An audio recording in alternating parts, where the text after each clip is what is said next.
Condiciones económicas del país de 1994 a 1998. El sistema educativo federal mexicano fue imaginado por sus fundadores como un mecanismo que iba a complementar y estimular la iniciativa educativa de los estados y los ayuntamientos. Nunca pensaron que absorbiera, anulara o desestimulara la iniciativa local. Sin embargo, la magnitud del rezago educativo, el tamaño de las tareas que era necesario emprender para resolverlo y la debilidad de la organización local y municipal obligaron a desarrollar una empresa educativa apoyada principalmente en la acción federal. La descentralización de la administración pública en los años 80 es una propuesta que se produce debido, por un lado, a la saturación que sufre la administración federal como resultado de la excesiva centralización y, por otro, a la necesidad de las administraciones locales de actuar con autonomía, que consigna el régimen formal que las regula. El agotamiento del esquema de gestión centralizada se hizo evidente cuando el modelo de desarrollo adoptado llevó al país a una situación de crisis que se vio agudizada justamente a partir también de esa década. La descentralización se presentaba como una opción que permitiría reconocer los problemas de administración y gestión pública. Es necesario realizar la canalización de recursos públicos a tres líneas fundamentales de estrategia para impartir una educación con cobertura suficiente y con calidad adecuada. La reorganización del sistema educativo, la reformulación de contenidos y materiales educativos y la revaloración social de la función magisterial son las tres líneas políticas, las tres Rs. La reorganización del sistema educativo, en el cual el maestro es el protagonista de la transformación educativa de México. Largas discusiones que implican la globalización para nuestro país en lo económico, social, político, cultural y educativo. ¿Hacia dónde va nuestro país y cuál es la mejor forma de relacionarse dentro de este proceso?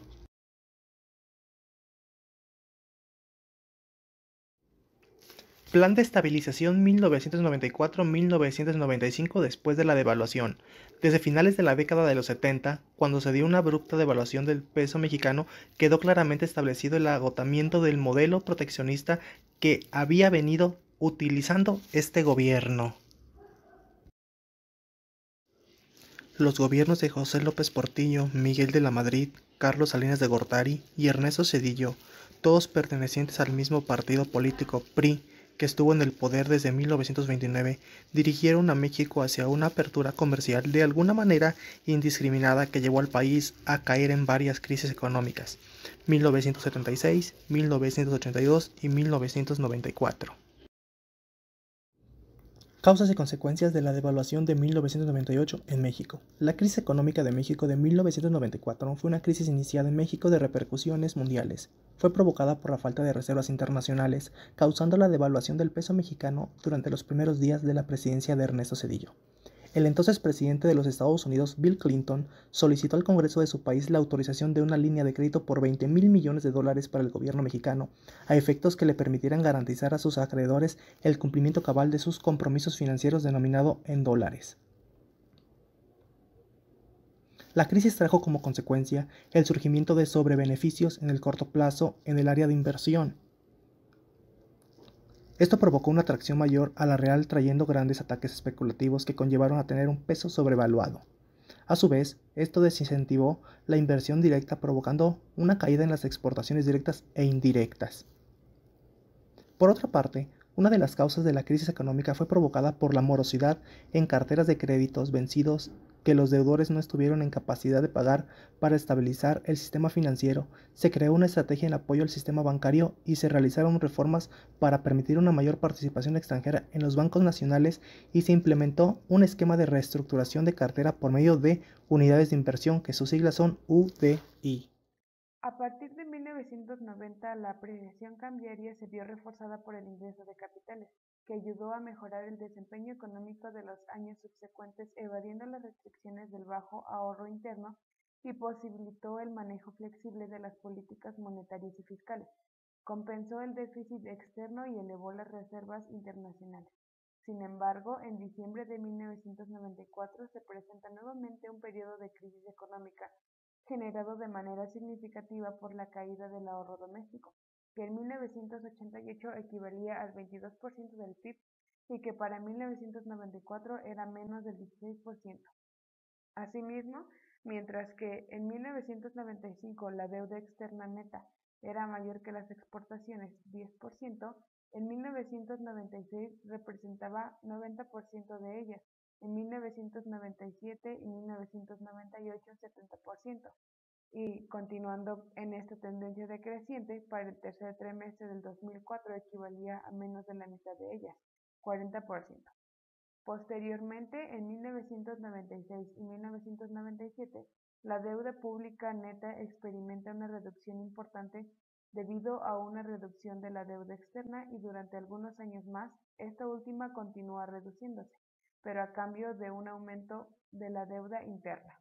El resultado de todos estos años de reducciones es que la deuda externa neta pasó de ser de 32.4% del PIB en 1995 a representar 12.5% en el año 2000, porcentaje alrededor del cual fluctúa en los años posteriores. Después de una vertiginosa caída de la actividad económica, la economía mexicana experimentó una recuperación donde el puntual fue la expansión de las exportaciones. Durante el año de 1998, el PIB creció 4.9% en un entorno de progresiva estabilidad financiera y de inflación a la baja. La reactivación de la demanda interna y el dinamismo de las exportaciones propiciaron el aumento del empleo.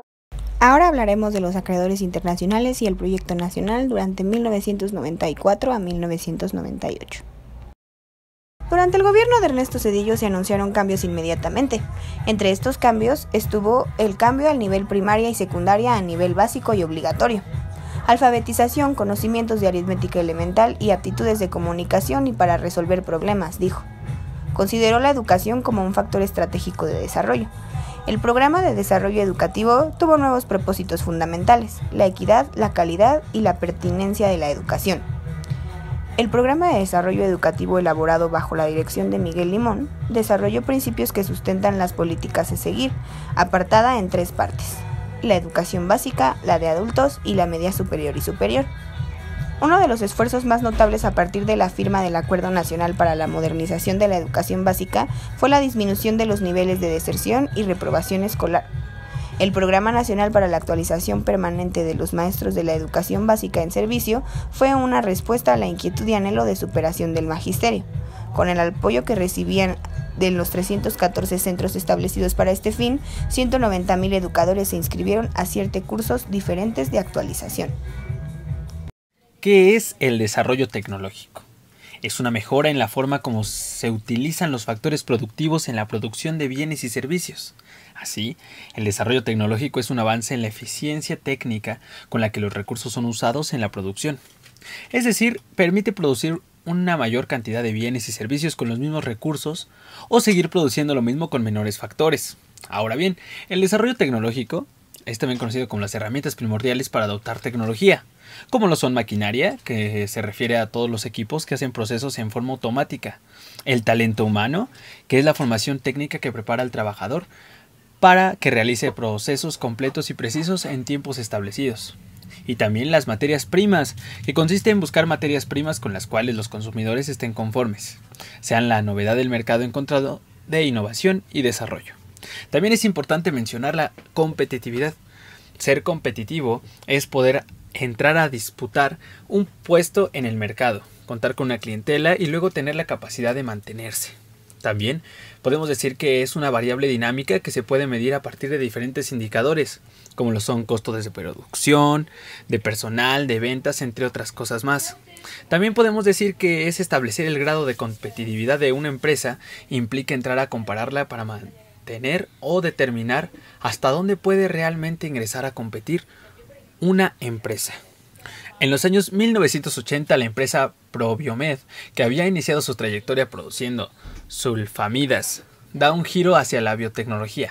De esta manera, producen proteínas recombinantes, eritropoyetina, para el tratamiento de la insuficiencia renal crónica y la vacuna de hepatitis B. En 1984 se crea el Sistema Nacional de Investigadores, la SNI, para reconocer la labor de las personas dedicadas a producir conocimiento científico y tecnológico. El SNI otorga distinciones y estímulos económicos que certifican la calidad, productividad, trascendencia e impacto del trabajo de los investigadores seleccionados. Las 3 categorías en las que brinda premios son candidato a investigador nacional e investigador nacional emérito. En 1985, el ingeniero mexicano Rodolfo Neri Vela se convirtió, gracias a la misión del STS-61B, en el primer ciudadano mexicano en viajar al espacio exterior. En el área de la biotecnología nace el Instituto Bioclon en 1990, que se convierte en líder mundial en la fabricación, investigación y desarrollo de antivenenos. El Consejo Consultivo de Ciencias de la Presidencia de la República es un órgano asesor creado en 1994 por el presidente de México, para aspectos relativos a la planeación nacional y a la formulación de política y programas para el desarrollo de la ciencia y la tecnología. Está formado por 97 investigadores o tecnólogos de reconocida trayectoria.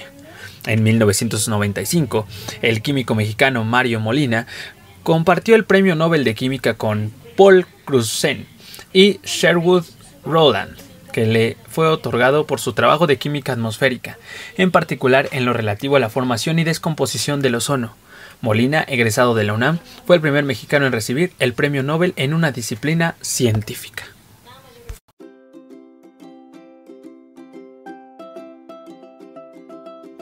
La capacidad de la economía mexicana para generar empleos productivos, al menos al mismo ritmo que crece la población en edad laboral, es uno de los principales retos que el país desde principios de los 80. Los cambios del país demandaban liberar las fuerzas del mercado, aumentar la capacidad empresarial y la apertura comercial. Los avances tecnológicos, la apertura comercial y los cambios en la organización del trabajo se convierten en los primeros pilares de esta reorganización laboral. En este sentido, dichas posiciones iban dirigidas directamente a profesionistas de esta área. Por mismas razones, era cada vez más importante el crecimiento de empleos productivos. Sin embargo, gran parte de la actividad económica del país se centraba y sigue centrándose en los trabajos no formales. Por ejemplo, establecimientos de comida, reparaciones, talleres, espacios deportivos o el ambulantaje y los oficios como carpintería, mecánica, herrería, etc. Otro punto importante es también el trabajo artesanal, el trabajo que es producido por las manos. Por ejemplo, la elaboración no industrial de prendas, calzado o decoración. Otro gran sector productivo, y que incluye no solo la economía interior sino exterior del país, es la parte del comercio y transporte, de todo tipo de mercancías, especialmente en tanto al sector agrícola y ganadero.